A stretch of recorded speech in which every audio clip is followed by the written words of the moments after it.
तो एक नए वीडियो में आपका स्वागत है। वीडियो की शुरुआत में हम देखते हैं वो आशीषन प्रिया सोच रही होती है क्या ये सब ऐसे ही खत्म होने वाला है। मेरे सवाल का जवाब मिलने के लिए ये ज्यादा दूर नहीं है। मैं इटर्निटी तक इसका इंतजार किया, क्या उस सवाल का जवाब तुम्हें मिला? तभी वो बहस होकर नीचे गिरने लगती है। एमसी उसको मारने के बाद पीछे मुड़ के देखता है और सोचता है मैं बहुत ही ज्यादा लकी हूँ कि उसने अपना गार्ड डाउन कर दिया उस ब्लेसिंग या कुछ भी हो उसकी वजह से, और ना इसकी जगह मैं मरता। मेरे प्रीवियस लाइफ में मेरे अलावा उन जियांट्स का उंगली तक को कोई टच नहीं कर पाता था। सिर्फ मेरे ही पास वो पावर था उनके अटैक को नलीफाई करने के लिए। क्या नेबुला ग्लासियर के एग्जीक्यूटिव उस पावर को यूज कर सकते हैं ब्लेसिंग के नाम पे? तभी सरांते कहते हैं रोनन क्या तुम सही हो? एमसी कहता है सरांते डैम इट क्या तुम सही हो? सीता तुम क्या कर रहे हो? जल्दी से अपना हीलिंग मैजिक यूज करो फिर से। एमसी कहता है ये सब खत्म हो गया सरांते, अगर तुम थोड़ा सा अपने आप को और होल्ड करो। तभी सरांते एमसी का हाथ पकड़ लेती है और कहता है रोनन मैं सच में ठीक हूँ, मुझे माफ कर दो, लेकिन आखिरी बार क्या तुम मेरे ऊपर एक फेवर करोगे? हम देखते हैं सब कुछ टूट गया होता है, चारों तरफ हर चीज तबाह हो गया होता है। सरांते खांसने लगती है। एमसी कहता है सरांते कहता है माय गुडनेस मैं अपना इस तरह का रूप दिखा रही हूँ तुम्हें आखिरी वक्त में। एमसी कहता है प्लीज मुझे माफ कर दो, तुम्हारी वजह से ये सब कुछ हुआ। सरांते कहता है प्लीज ऐसा मत कहो, इसमें तुम्हारी कोई भी गलती नहीं है। रोनन ये बहुत ही ज्यादा लंबा और खतरनाक फाइट होने वाला है, तुम बहुत ही ज्यादा बार हर्ट होने वाले हो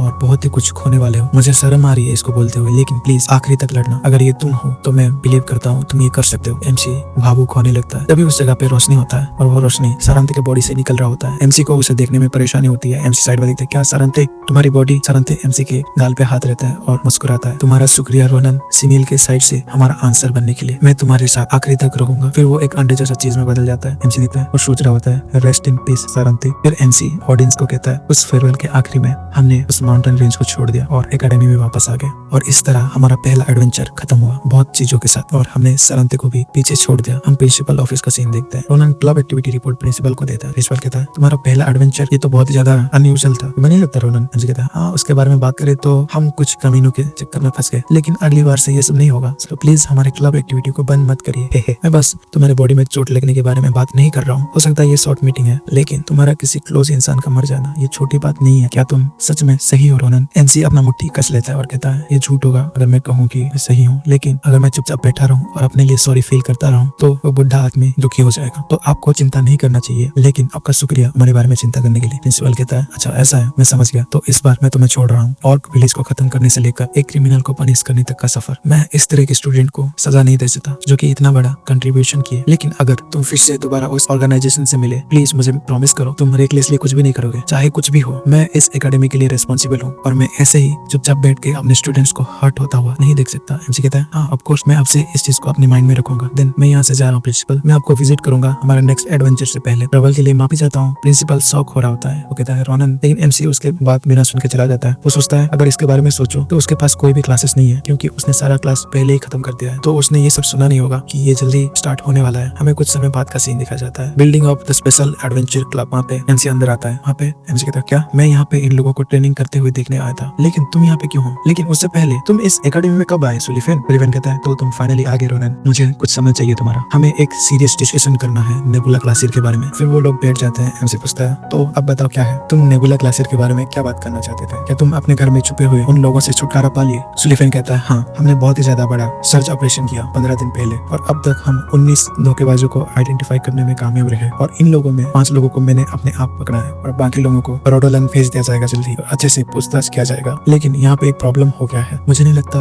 अब से ये बैन काम करने वाला है। एमसी कहता है क्या तुम क्या बोल रहे हो, क्या बैन काम नहीं करेगा? सुलिफेन कहता है इन्वेस्टिगेशन के बाद से हमने 19 लोगों को पकड़ा, एक सिंगल पर्सन का भी बैन एक्टिवेट नहीं हुआ। अगर इसको देखा जाए तो ये। एमसी कहता है अच्छा तो तुम ये कह रहे हो कि यहाँ पे एक पॉसिबिलिटी है कि अब बैन से उन लोगों को ढूंढना काम नहीं कर रहा? सुलिफेन कहता है हाँ तुमने सही कहा। एमसी अपने माथा पकड़ लेता है और कहता है डैम इट, ये मेरा सर दर्द कर रहा है। वो सोचता है तो यहाँ पे कोई रास्ता नहीं है, मुझे अपने आप ही उन कमीनों का माना देखना पड़ेगा और उन्हें बाहर निकालना पड़ेगा। सुलिफेन कहता है तो मुझे बस यही कहना था, मैं बाद में तुम्हें इसके बारे में इन्फॉर्मेशन शेयर कर दूंगा, मैं उम्मीद करता हूँ तुम हेल्प करोगे। एमसी कहता है हाँ। सुलिफेन कहता है तो मैं एक्साइटेड हूँ आने वाले वक्त के लिए। एमसी कहता है क्या? सुलिफेन कहता है ताकि मैं तुम्हारे साथ फेस कर सकूं मिड टर्म एवोल्यूशन टेस्ट के लिए। एमसी घबराने लगता है क्या तुम्हारा मतलब क्या है, क्या एक टेस्ट होने वाला है? हमें 2 दिन बाद का सीन दिखाया जाता है कहीं समुद्र के किनारे में। हमें बताया जाता है कि नावियर्स का मिड टर्म एवोल्यूशन टेस्ट होने वाला है एक डिजर्टेड आइलैंड में, जिसको फिलियन ऑन करता है, जिसका नाम है फीलैंड। वहाँ पे सारे लोग लाइन में खड़े होते हैं। नाविरोस कहती है अच्छा तो कोई मिसिंग नहीं है तो शुरू करे, मैं तुम्हें एक्सप्लेन करूंगी ये मिड टर्म एवोल्यूशन कैसे काम करेगा। जैसे कि तुम लोग जानते ही होगे मेरी क्लास का यही एम है, और वो है रियल लाइफ कॉम्बैट को एक्सपीरियंस करना। अगर ये मेरे हाथ में होता तो मैं तुम्हें किसी बैटलफील्ड में भेज देती, लेकिन अनफॉर्चुनेटली ये एकेडमी के गाइडलाइन के खिलाफ है, तो ये मैं नहीं कर सकती। एमसी सोचता है अरे यार क्या ये नहीं हो सकता, ये कितना मजा आता है ऐसा होता है तो। बाकी लोग उसे सुन के रिलीफ महसूस करते हैं और कहते हैं मैं तो डर ही गया था। नाविरोस कहती है इसके बदले में तुम इस आइसलैंड के चारों तरफ फैली मिल जाओगे और एक सर्वाइवल बैटल करोगे जिसका कि कोई लिमिट नहीं होगा। कहता क्या कोई लिमिट नहीं है? नवीरोज कहती है ऑफ कोर्स, तुम्हें मरने की चिंता करने की जरूरत नहीं है, मैं तुम्हारे लिए कुछ सेफ्टी इक्विपमेंट ले आई।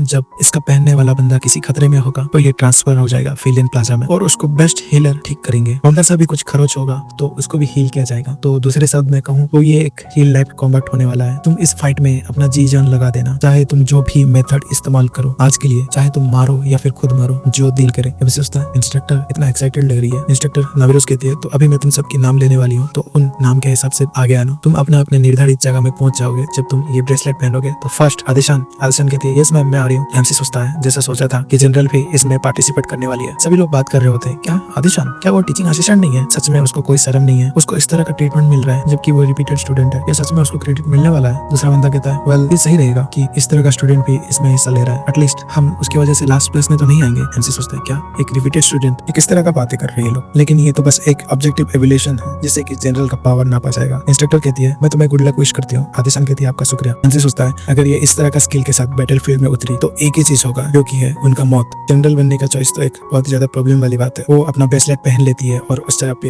एक लाइट चमकता है जिससे कि वो ट्रांसफर हो जाती है दूसरी जगह में। सभी लोग अपना ब्रेसलेट पहन के ट्रांसफर हो जाते हैं अलग अलग जगह में। एमसी भी एक जगह पे ट्रांसपोर्ट हो जाती है और कहता है हाँ क्या मैं इस जगह में अकेला आया हूँ? मैं सोच रहा था कि मैं लकी हूँ लेकिन यहाँ पे कोई रास्ता नहीं है। हे तुम छुपना बंद करो और बाहर आ जाओ। चुनबेनीम तुम बहुत ही ज्यादा अनकंफर्टेबल लग रहे हो। और लुकास सोचता है आखिर क्यों मैं इस तरह का मॉन्स्टर से मिल गया। तभी वो बाहर आके अपना कुल्हाड़ी लेके एमसी पे अटैक करने के लिए ऊपर उड़ता है। एमसी पीछे देखता है और वहाँ पे एक बड़ा सा धमाका होता है, चारों तरफ धुआं धुआं हो जाता है। जब वो लड़का देखता है तो उसके गले में तलवार होता है। एमसी कहता है माँ तुम बहुत ही ज्यादा कर रहे हो, क्या तुम ऐसे ही एक्ट करने वाले हो तुम्हारे जूनियर के सामने? अगर ऐसा ही बात है तो मैं जूनियर होने के नाते बहुत ही ज्यादा डिसअपॉइंटेड हूँ। हम देखते हैं वहाँ पे बहुत सारे लोग पेड़ के पीछे छुपे हुए होते हैं। एमसी कहता है ऐसा लग रहा है कि तुम टेम्पररी अलायंस बनाए हो उन लोगों के साथ जो लोग इस जगह में पहले आए हैं एज एक्सपेक्टेड, क्योंकि ये फेलियर है। तुमने इस सिचुएशन को अच्छा रिस्पॉन्ड किया है। हम देखते हैं एक लड़का पेड़ पे बैठा होता है धनुष लेके। वो एमसी पे तीर मारने के लिए बैठा ही होता है कि एमसी उसके ऊपर एक पत्थर मार देता है। जो पत्थर उसके बो को तोड़ के उसके मुंह में लेता है। एमसी कहता है लेकिन तुम्हारे पास बेस्ट स्ट्रेटेजी नहीं है। वो बंदा नीचे गिर के वहां से टेलीपोर्ट हो जाता है। लड़का कहता है डैम इट हमारा एम्बुश फेल्ड हो गया, सभी लोग तैयार हो जाओ। चाहे वो कितना ही पावरफुल हो लेकिन वो अकेला है, हमारे पास नंबर्स का एडवांटेज है, तो एक साथ उस पर हमला करो। एमसी देखता है और अपना तलवार निकालता है और कहता है लेकिन अभी भी क्या ये इसलिए है क्योंकि वो सेकंड ईयर में है। हम देखते हैं एमसी सब लोगों को मार दिया होता है जिससे कि वो लोग टेलीपोर्ट हो रहे होते हैं। एमसी कहता है ये ज्यादा समय हो गया, क्या वो सही होगी? हम देखते हैं कई और का सीन जहाँ पे जनरल आदिशान को 3 लड़के घेर के खड़े होते हैं। उनमें से कोई कहता है टू बी ऑनेस्ट ये मेरे लिए सरप्राइज की बात है कि तुम इतने समय तक होल्ड कर पाओगे, लेकिन आई सपोज कि ये यहाँ पे खत्म होने वाला है, तुम क्यों ना गिव अप कर दो अभी। आदिशान घुटने में बैठी होती है।